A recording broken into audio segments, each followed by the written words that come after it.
All right, in this lecture, we're going to talk about population explosion and control, the attempts to control population. So, we know what post transition countries look like. We saw this earlier this week in the lecture in terms of what we are in now. There's a low death rate, there's a low birth rate, um, there's more benefits economically and socially in terms of growth. There's big urbanization, changing role of women, all this sorts of stuff. So, what happens if a country does not achieve that level of economic and social development that leads to the post transition? So, what happens in that case? This is what we call the demographic trap. In this instant, babies are still being born, but people are not dying, which becomes an issue. Um, what does this mean for your economy? What does this mean for countries? This ultimately is what leads to overpopulation. In other words, a country's carrying capacity is exceeded. There are too many people to support within that country. So this is what we call the demographic trap, and this is what we call overpopulation. So in simple terms, overpopulation means there's not enough food to go around. So you can see Indian rice, wheat, and corn production, which are the three biggest crops, and then the output to sell to fall below demand. So this, you can kind of see here what happens when you start not being able to feed your population. The Green Revolution in the 40s and 70s allowed India to make big improvements to the production. Rice, wheat production doubled between 50 and 2000.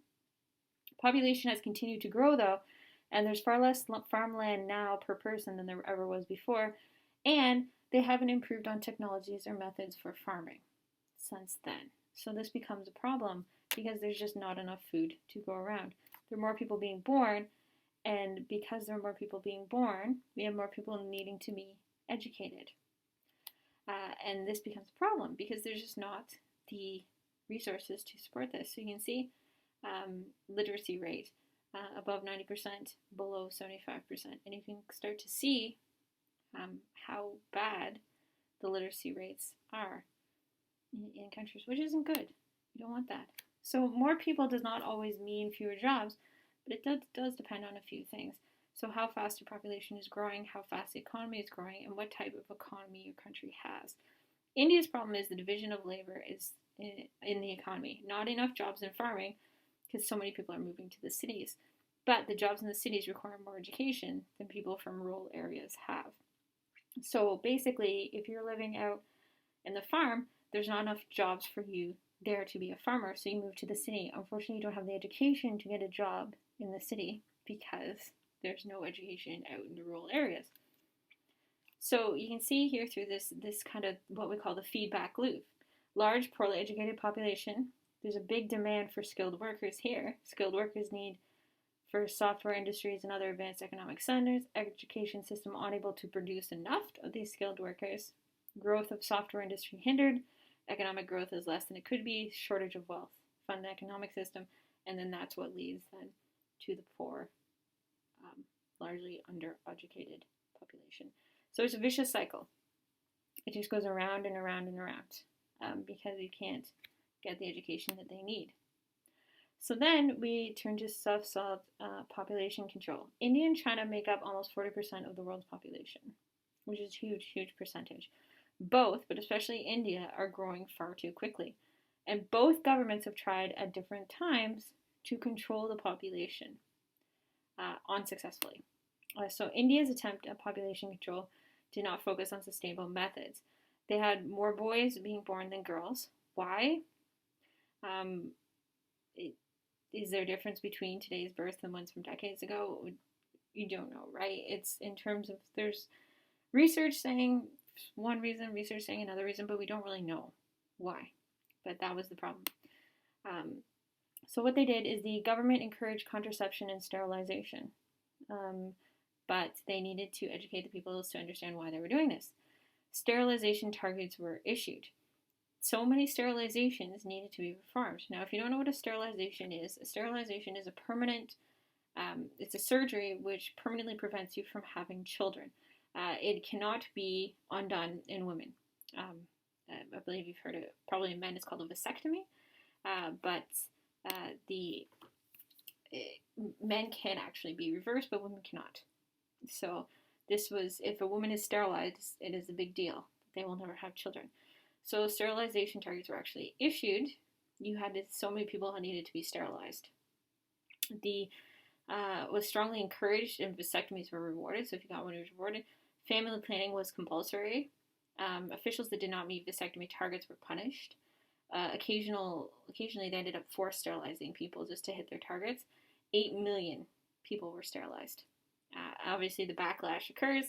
Compulsory sterilization stops in 1977, and emphasis is put on the education as opposed to just forcing them into sterilization. The UN steps in and makes them sign the program of action. Babies per woman is the target, not population growth figures. So that was the one and only time they tried it. Obviously, it did not end out well. Too few girls were born, and this is still a problem now, but it is getting better. For 882 for every 1,000 boys between 2002 and 2004. And so the dowry at this point in India has actually been reversed. Normally, a man pays a man to marry his daughter, but now in this case, in India, the man must pay the father in order to get the daughter's hand. So that's something. That's an interesting way of things.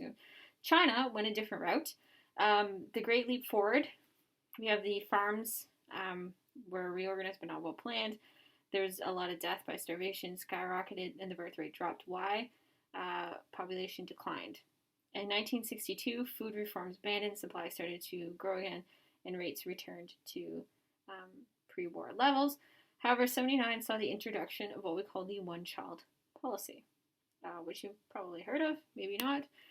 So what was the one-child policy? So the one-child policy meant, exactly as it said, you were only allowed to have one child. So China's fertility rate for live births for women, once it was introduced, you see it drop. In this particular map, you can kind of see the policy. The red means it was strictly enforced. The lighter means not so enforced. And then obviously outer regions not enforced, multiple children. So that was, we have 2050, 1.3 million, age 65 plus 339 million.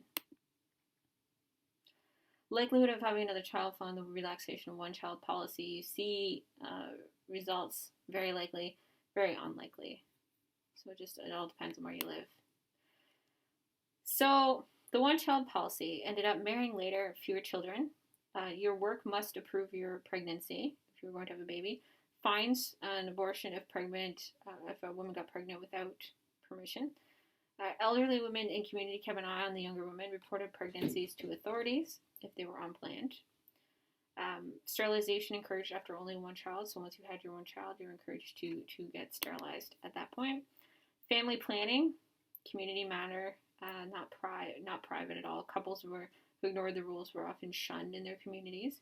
By 2002, education was a focus.